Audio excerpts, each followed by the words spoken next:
Hello and welcome friends, आप लोग का आर के सर ऑनलाइन क्लास में स्वागत है। आज 4 मार्च 2021 का दिन है। चलिए बिना देरी के करंट अफेयर क्लास स्टार्ट करते हैं। देखते हैं हमारे पास क्या है। राज्यसभा टीवी और लोकसभा टीवी का विलय हो चुका है। आपको इन दोनों को टीवी को विलय करके संसद टीवी बना दिया गया है। और इसकी जो मुख्य कार्यकारी अधिकारी होंगे जो, वो कौन होंगे आपको? रिटायर्ड रवि कपूर जी। ठीक है, तो कौन सी टीवी को आपसे एग्जाम में पूछा जा सकता है, कौन सी दो टीवी को बना के संसद टीवी बनाया गया है? तो राज्यसभा टीवी और लोकसभा टीवी। ठीक है, इसके मुख्य कार्यकारी अधिकारी कौन है आपको?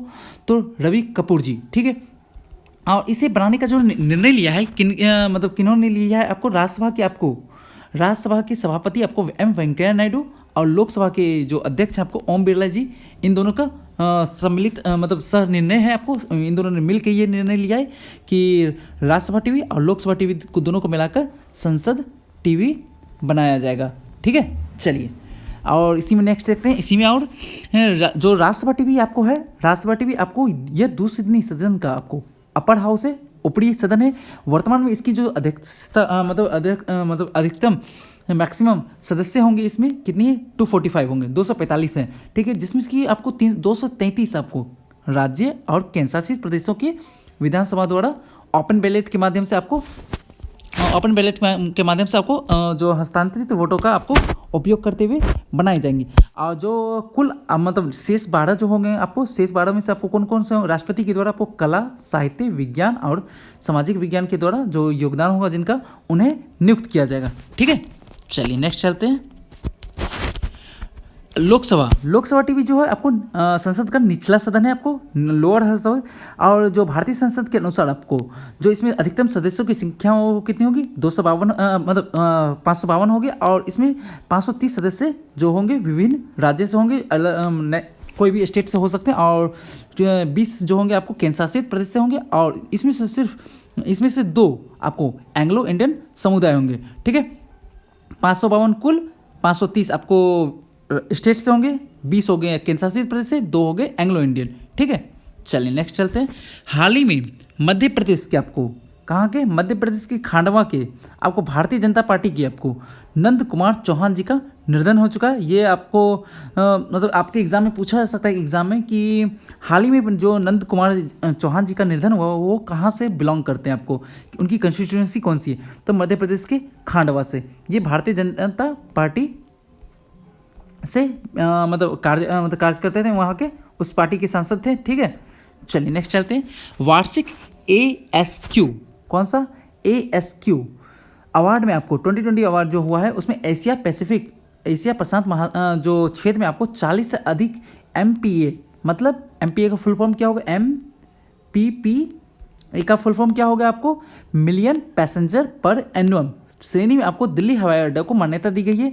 दिल्ली हवाई अड्डा आपको जो है, दिल्ली एयरपोर्ट जो है आपको एशिया प्रशांत क्षेत्र में आपको लगातार 3 साल 2018, 19, 20 के लिए उच्चतम श्रेणी के तहत आपको सर्वश्रेष्ठ हवाई अड्डा के रूप में बरकरार रखने के लिए इन्हें इसे अवार्ड दिया गया है। ठीक है, साफ सफाई से लेकर आपको जो भी पैसेंजर होगा उनकी सुविधाओं को लेकर ये मान्यता दिया गया है। तीसरे साल भी दिया गया है। 18 इससे पहले 2 बार दे चुका है, 18-19 में भी। आपके एग्जाम में ये पूछा जा सकता है कि आपको जो एनुअल ASQ अवार्ड है वो किसे मिला है? तो दिल्ली को मिला है। ठीक है, टॉप पर है। और इसमें मिलियन जो MPPA है, इसमें P का फुल फॉर्म क्या है? तो मिलियन पैसेंजर पर एनुअम, ये भी फुल फॉर्म याद रखिएगा। ठीक है, इस टाइप का भी एग्जाम पूछा जा सकता है, ये देख लीजिए। Delhi airport once again emerge as the best airport in ACI ASQ award for 2020।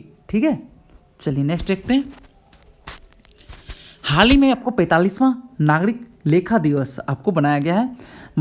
कहाँ पर? नई दिल्ली में मनाया गया। और इसकी जो मुख्य जो अतिथि है कौन है आपको? वित्त मंत्री निर्मला सीतारमण। 45th ये देख लीजिए, ऑल इंडिया रेडियो की न्यूज़ है आपको। 45th civil account day celebrate in New Delhi today, कल हुआ था। ठीक है, चलिए नेक्स्ट चलते हैं। हाल ही में विश्व वन्य जीव दिवस, वर्ल्ड वाइल्ड लाइफ डे, ये VVI, इसको इंपॉर्टेंट रखिए, इसका याद रखिए, इसको थीम से लेकर इसके कब मनाया जाता है ये सारा चीज़ याद रखिए, बहुत इंपॉर्टेंट है। ठीक है, तो कब मनाया जाता है? 3 मार्च को मनाया जाता है वर्ल्ड वाइल्ड लाइफ डे। इसमें ये आपको पृथ्वी पर जो अनगिनत प्रजातियों के आपको जीव जंतु पेड़ पौधे हैं उनको लेकर यह मनाया जाता है कि उनको हरा भरा रखा जाए, ठीक है। प्रदूषण इसमें बहुत ज़्यादा फैल रहा है, तो उसको सुरक्षित रखें। और कुछ जो मतलब विलुप्त हो रहे हैं प्रजाति के जैसे जीव हैं, तो उनको उनकी बचाव के लिए भी इस पर काम किया जाता है, ठीक है। चलिए, और ये जो इसमें एक्ट है world wild life protection act जो आया था 1972 में, 1972 की भारत की संसद की एक अधिनियम है जो कि आपको पौधे जानवरों की प्रजातियों के संरक्षण के लिए लागू किया गया था।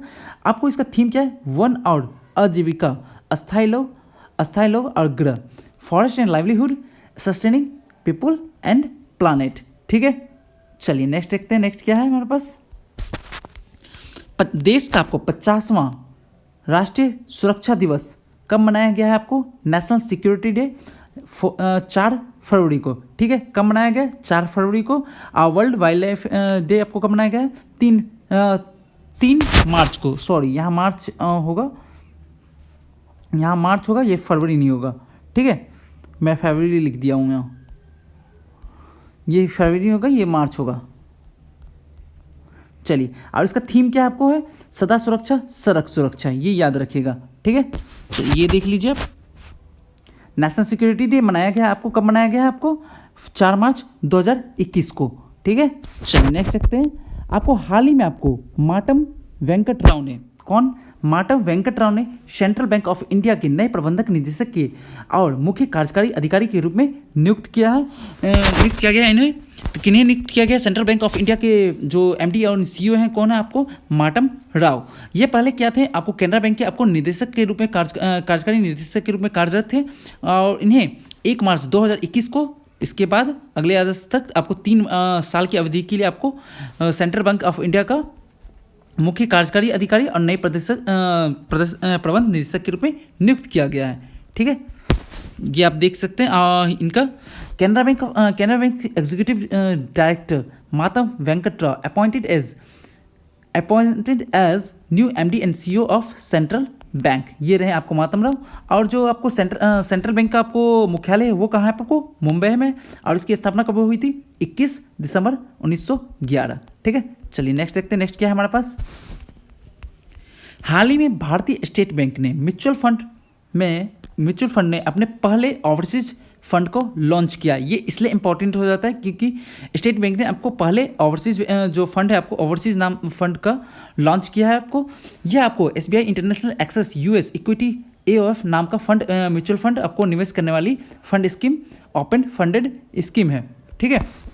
इसमें आपको देखिए, इसमें आपको 95 से जो ये योजना है आपको, इसमें इस योजना में आपको ETF सहित अपनी शुद्ध संपत्ति का 95 से 100% आपको निवेश करेगी, जो कि मुख्य रूप से अमेरिकी बाजारों में निवेश करती है। और इसमें जो आपको मिनिमम राशि जो होगी, मिनिमम रुपये जो निवेश करने का होगा, वो कितना होगा? 5,000 रुपया, ठीक है। और न्यूनतम जो आवेदन राशि होगा, आवेदन करने का जो राशि होगा एप्लीकेशन का वो 1,000 रुपया का होगा, ठीक है। तो ये याद रखिएगा, आपके एग्जाम में ये पूछा जा सकता है। जो एसबीआई म्यूचुअल फंड ओवरसीज ने लॉन्च किया है आपको, तो इसमें जो कम से कम जो रुपये निवेश करने की राशि है वो कितनी है? 1,000, 2,000, 3,000, 5,000, तो कितनी है? 5,000। और इसमें आवेदन की राशि कितनी है? वो 1,000 है, ठीक है। इसमें कोई ऊपरी कैप की नहीं है, निवेश करने की कोई ऊपरी कैप नहीं है, ठीक है। और इसका जो एसबीआई की जो स्थापना कब हुई थी? आपको 1 जुलाई 1955 को हुई थी। इसका मुख्यालय कहाँ है? मुंबई में। इसके अध्यक्ष कौन है? दिनेश कुमार खाड़ा। और इसके जो एसबीआई म्यूचुअल फंड के एमडी एंड सीईओ कौन है? विनय टोस, ठीक है। तो ये याद रखिएगा। चलिए ये देख लीजिए आप, न्यूज़ रिपोर्ट है, एसबीआई म्यूचुअल फंड लॉन्चेज आपको first overseas fund check detail है, ठीक है। तो आपको देखिए 5,000 का सबसे इन्वेस्टमेंट जो इन्वेस्ट आप करेंगे सबसे लोएस्ट 5,000 है, और एप्लीकेशन का 1,000 है। तो ये याद रखिएगा, ठीक है। चलिए यहाँ पर हम एंड करते हैं। आप लोग को इसका PDF चाहिए तो PDF आपको मिल जाएगा। PDF आपको टेलीग्राम चैनल पर मिल जाएगा, जिसका लिंक मैं डिस्क्रिप्शन बॉक्स में दे दूंगा। और आप यहाँ सर्च भी कर सकते हैं RK शरण नाम से सर्च कीजिएगा तो आपको मिल जाएगा, ठीक है। और लाइक, शेयर और सब्सक्राइब करिए। चलिए ओके बाय, थैंक यू।